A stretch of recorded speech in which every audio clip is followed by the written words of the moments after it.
যখন আমরা দেশের মানুষের আস্তে, আস্তে ধীরে, ধীরে রোগীর সংখ্যা কমিয়ে ফেলতে পারবো, যখন আমাদের খাল বিলগুলোতে পানি থাকবে, বন্যা হবে না, তখনই মানুষের ভাগ্যের পরিবর্তন ঘটবে এবং মানুষের ভাগ্যের পরিবর্তন ঘটা মানে দেশের ভাগ্যের পরিবর্তন ঘটবে।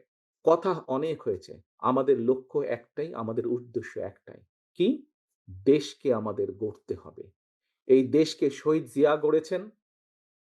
দেশ স্বাধীনের পরে যখন এই দেশে দুর্ভিক্ষ হয়েছে, শহীদ জিয়া যখন দেশ পরিচালনার দায়িত্ব পেয়েছিলেন, এই দুর্ভিক্ষ কবলিত দেশকে উনি খাদ্য রফতানির দেশে পরিণত করেছিলেন। Bashundhara public school and college 2026 শিক্ষাবর্ষে ভর্তি চলছে। ঠিক একইভাবে পরবর্তীতে ৯০ এর স্বৈরাচারের পরে এই দেশকে আবারও দেশনেত্রী খালেদা জিয়া গড়েছিলেন। ৯৬ ২০০১ এর পরে আবারও ধ্বংসপ্রাপ্ত দেশকে একটু আগেই বললাম তোমাদের সামনে একদম তথ্য প্রমাণ আছে। দুর্নীতি নিমজ্জিত একটি দেশকে কিভাবে খালেদা জিয়া আবার উপরে উঠিয়ে নিয়ে এসেছিলেন। প্রিয় সহকর্মীবৃন্দ, অনেক আলাপ হয়েছে। অনেক তর্ক-বিতর্ক হয়েছে। গত ১ বছর ধরে আমরা দেখেছি পত্রিকার পাতা খুললেই টিভি চালালেই, YouTube এ গেলেই আমরা দেখেছি বিভিন্ন সংস্কার নিয়ে আলোচনা হয়েছে। কিন্তু একটি সংস্কার মধ্যে তোমরা আজকে যেই কয়টি বিষয় নিয়ে আলোচনা করেছো, তোমাদের কর্মসংস্থান, তরুণ সমাজের কর্মসংস্থান নিয়ে আলাপ করেছো।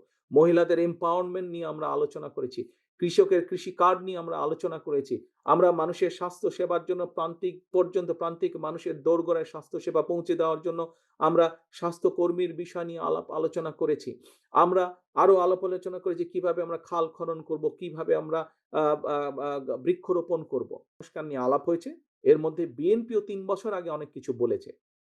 সেই সংস্কারগুলো প্রয়োজন। তবে সবচাইতে বেশি প্রয়োজন মানুষের ভাগ্যের পরিবর্তন। এবং আজ সারাদিন তোমরা যা আলোচনা করেছিল, এই কাজগুলো যদি আমরা করতে পারি, তাহলেই একমাত্র মানুষের ভাগ্যের পরিবর্তন করা সম্ভব। এবং মানুষের ভাগ্যের পরিবর্তন হলে, মানুষের যখন তরুণ যুবক-যুবতীরা যখন চাকরি-বাকরি কর্মসংস্থান করতে পারবে, কৃষক যখন কৃষি কার্ডের মাধ্যমে ধীরে, ধীরে স্বাবলম্বী হয়ে উঠবে, নারী যখন ফ্যামিলি কার্ডের মাধ্যমে ধীরে, ধীরে স্বাবলম্বী হয়ে উঠবে, যখন আমরা দেশের মানুষের আস্তে, আস্তে ধীরে, ধীরে রোগীর সংখ্যা কমিয়ে ফেলতে পারবো, যখন আমাদের খাল বিলগুলোতে পানি থাকবে, বন্যা হবে না, তখনই মানুষের ভাগ্যের পরিবর্তন ঘটবে এবং মানুষের ভাগ্যের পরিবর্তন ঘটা মানে দেশের ভাগ্যের পরিবর্তন ঘটবে। প্রিয় ভাই বোনেরা, বিএনপি বাংলাদেশকে সিঙ্গাপুরও বানাতে চায় না, মালয়েশিয়াও বানাতে চায় না, কানাডাও বানাতে চায় না, যুক্তরাষ্ট্র বানাতে চায় না। আমরা চাই একটি স্বাবলম্বী বাংলাদেশ। যেই বাংলাদেশে মানুষ দেশের ভিতরে কর্মসংস্থানের ব্যবস্থা থাকবে, খেয়ে পরে বেঁচে থাকবে, শান্তিতে থাকবে। যেখানে দুর্নীতি নিয়ন্ত্রণ থাকবে, দুর্নীতির লাগাম টেনে ধরতে আমরা সক্ষম হব। সেরকম একটি বাংলাদেশ চাই।